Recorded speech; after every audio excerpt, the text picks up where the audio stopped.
Alright, we back people. After a lot of requests, saying a lot is a big word. After a few requests of talking about defending and stuff, that's what we're gonna do today. We're talking about defending. I'm gonna do a sort of two-part kind of video. First one's gonna be basic defending, and the second part's gonna be more advanced of like how you actually set up your defense for the next step when your team's ready to step up to that level. But for the first video, I'm gonna just talk about basic defending stuff. The first thing we're gonna talk about is the two styles of defending. Um, so the first one is gonna be zono. Zono, which is basically just literally means defending the zone, and by zone we mean this area, which is like the danger zone for the attacking team. No, the danger zone for the defending team, where goals are most likely to happen, and typically you don't want players to be like, or the ball to be playing in that area because it's more like it's closer to go and there's more direct shots on target and stuff. So that's zone out. You don't kind of want to defend. So you stay in your shape and you don't follow your man. You just defend your zone. You stay as a zone. You stay as a four, and stay in your shape and you don't follow your man. Opposite to Zono, we've got man on man, which is basically just a man on a man. Fucking no shit. You're following your man no matter where he goes, but the principle is still that you're defending the middle, which is where the zone was, that I can explain before. And one of the most basic defending concept is you should always be behind the ball. Because let's say ball's out wide here, right? Let's say Free's got the ball and then everyone's kind of pushed up here. Two's up here. Like this two, you're doing absolutely fuck all by standing there. Like, yeah, the other team's two is not doing anything as well, but you're leaving your team in a 3v3 where you can just step here, be behind the ball line. Kind of talked about this in one of my previous videos as well. Imagine the ball has a line. You always want to be behind that line when you're defending with the other team. Just because here you're not really defending. Yeah, you're defending that pass back, but even though if you defend this pass, you can just go back to to the keeper.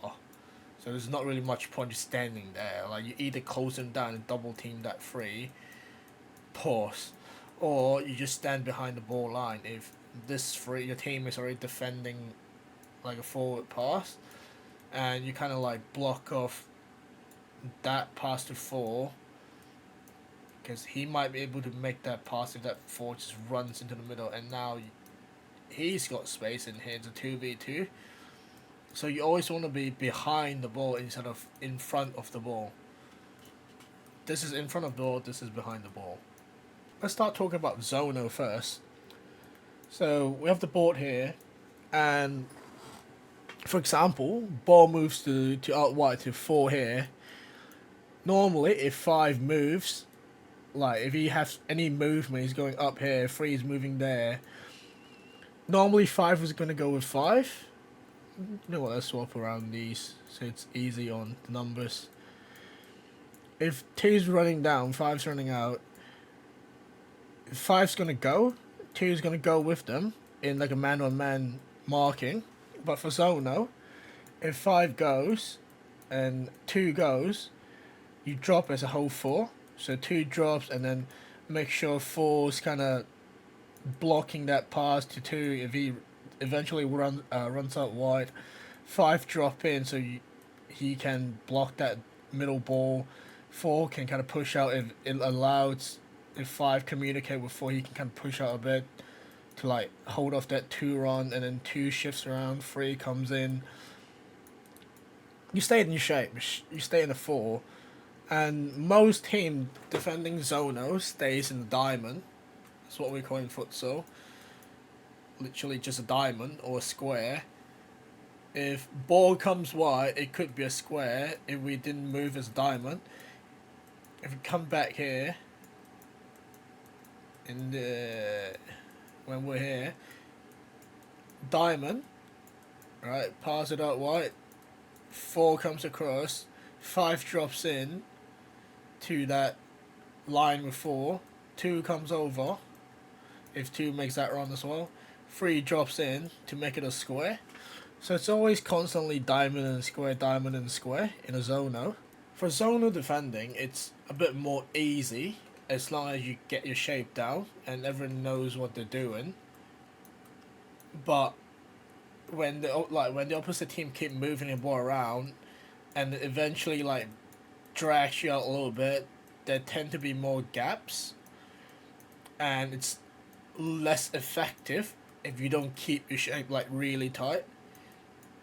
That's when the opposing team can break you down.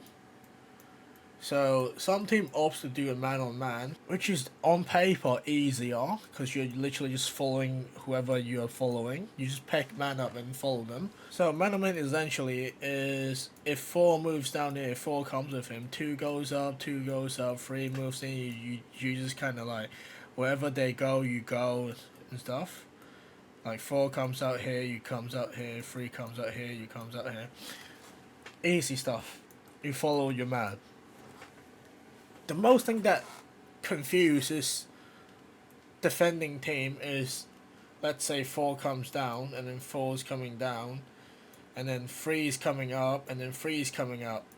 Now, if 3 keeps coming up, that's going to be space for 4 to run behind, because 4's not falling, like, he's going to react a bit slower, because the red 4 is a proactive one. Let's say this ball somehow plays to 4, I don't know how, but let's say he plays the ball, then 4's got space and go. That's what like kills most man-on-man team is the swaps. They don't switch.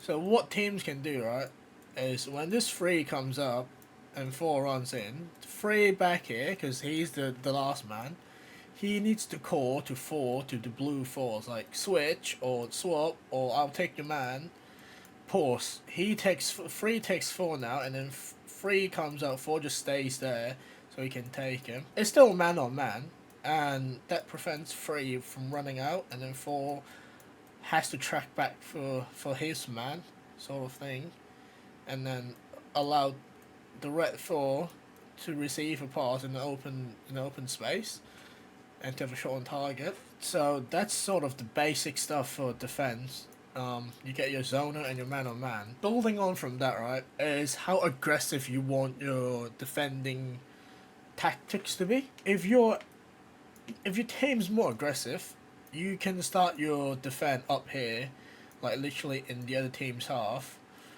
Or if you feel like your team's has nailed down zono, you can just sit like down here and give all the space to the attacking team on their half. Like they can do what the fuck they want here, as long as if they come to your side of the pitch, you just lock this down and they can't get anything out of it. And that goes into if you want to press or if you want to sit. Most man-on-man team tends to start with a press, so they sort of start their press up here, or in rematch style, these two here, and then this guy's pressing the keeper, that kind of thing, right?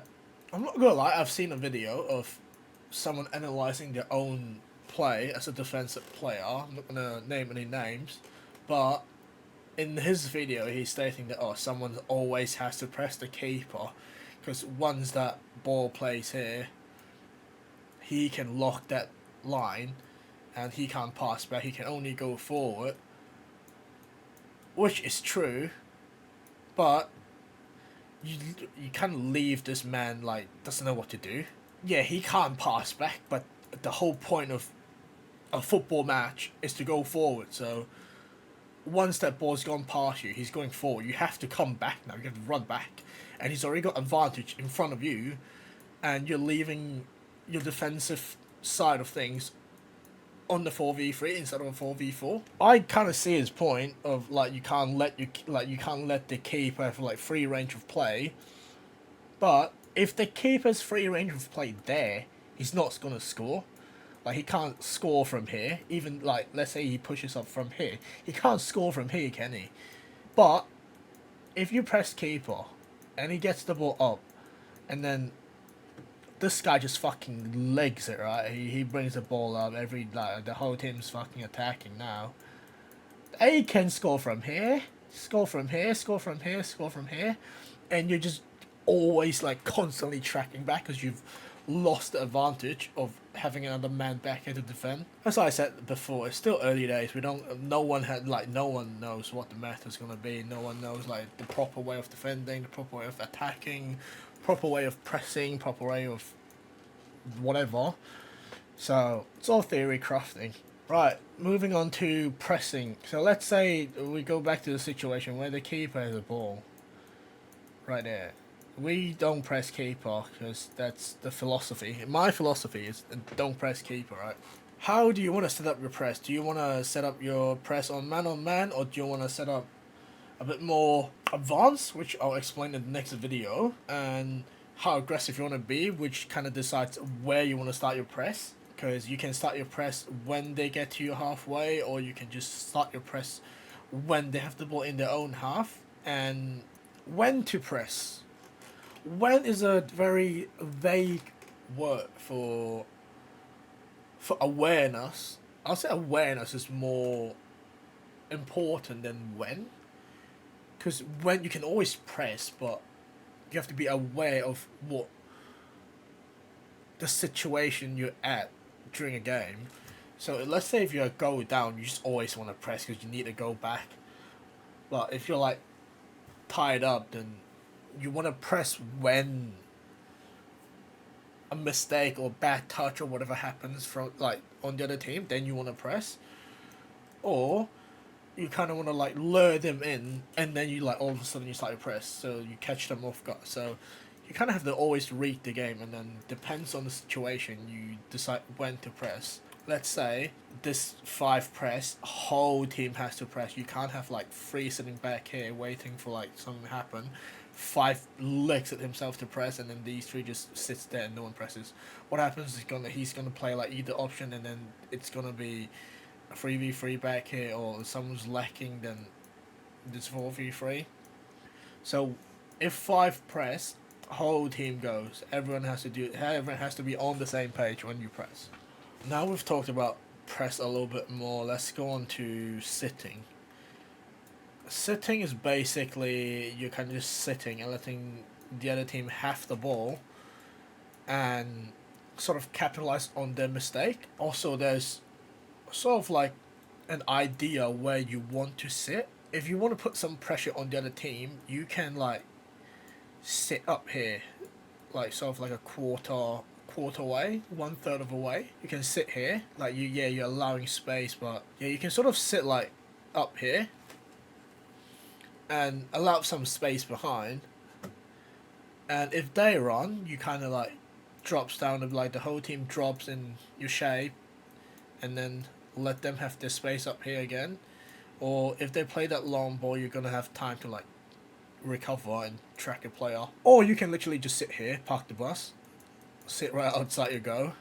As long as you put bodies on, like in between, realistically, the goal and the ball, they can't really score, because what are they going to do if you just put people here? They can't score. They can't just shoot straight through you. You got the keeper and you got 4 bodies in front of the ball, and then if you're sitting deep, ball comes out wide, you're just sitting there, like you're basically just protecting the goal. So that's another way of kind of sitting and letting things happen for the other team. And finally, in this basic video, I'm not going to go very in depth of how and where and a lot of stuff. I'm just kind of like giving everyone the idea of what's happening on a like what should happen on a defensive kind of thing. Is your setups. You get your normal sort of diamond 1-2-1s, what most people would set up right now, or in a 2-2. That's how most teams are setting up. Or you could be a bit more advanced for a press. You could set up a press in a Y. I've sort of talked about this. I've talked about this in one of my previous video. You can set up a press in a Y. Or you could just set up man to man, like wherever the players are. You just set up according to where they are. But that's a bit less structured. More of like you kind of just want to lock up the space and stuff. But that's mostly for basic defending. I'm gonna dive into more detailed stuff in the advanced video, which probably comes out the day after. Yeah, so wait for that if you want to know more about in-depth defending setups and stuff. And let me know what I should talk about and give me more suggestion on what I should yap about. And I'll see you in the next video.